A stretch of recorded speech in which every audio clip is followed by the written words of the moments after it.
Nanti dah makan breakfast lah. Belum, Aunty belum makan. Tapi Aunty nak servis kereta makan. Makan ke macan nanti? Macam makan ni walaupun kereta mahal, tapi senang je nak servis dia. Tempat minyak dengan oil filter, dua-dua dekat atas. Siapa cakap kereta mahal, susah sangat nak servis. Sebenarnya untuk servis Porsche makan ni, disebabkan oil filter dia dekat atas, dalam 20 minit dah boleh siap. Macam biasalah, first kita buat oil drain dulu. Jadi sementara oil drain, technician lain buat checking dulu. Okay, nanti pergilah drain minyak tu. Awak lah buat. Aunty pakai baju putih hari ni. Ada je alasan tak boleh servis. Nanti, kenapa kalau kereta mahal sawatang ini Porsche makan pun tiba Aunty muncul? Bukan, Aunty hari ni kebetulan kat Cyberjaya. Jadi Aunty singgah lah sekali.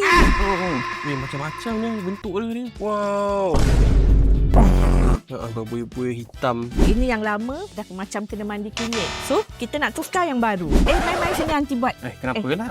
Buat Porsche makan ni kan senang. Biarlah Aunty buat. Tiba senang tadi bukan. Tak nak drain ke kat bawah tadi? Senang je. Tengok dah boleh keluar dah. Ini dia oil filter dia. Tengok kotor betul. Jom kita tukar.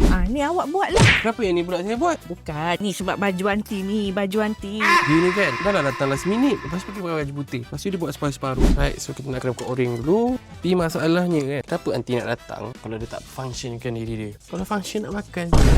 Mai Aunty buat. Benda senang dia nak buat. Benda susah tak nak buat. Kata tadi buat Porsche ni semua senang. Alah kan Aunty dah cakap. Setakat benda-benda ni Aunty tak payah buat. Aunty buat QC je. Okey, sekarang kita masukkan minyak dalam 5 liter lebih. Nanti boleh buat seorang tak? Awak jangan lari. Tolonglah Aunty. Tolong pegang tu. Tengok ni. Buat lah. Tadi nak kata buat seorang. Buat sendiri. Tengok macam mana nak buat. Ini Aunty bagi minyak fully sintetik. Agak-agak berapa ringgit ni? Alas, Aunty cucuk komputer untuk kereta korang. Tak kira lah makan ke, Myvi ke. Semua sekali Aunty buat. So far makan ni semua okey. So, Aunty bagi sekali buku servis dan stiker tau. Untuk semua kereta tau. Aunty tak ada salah-salah. Okey, servis minor untuk Porsche makan ni RM600 je. Termasuk transport dan macam-macam lah. Jadi, kalau korang nak servis Porsche ke, Porsche ke, makan, Roger je. Mijak Autocare.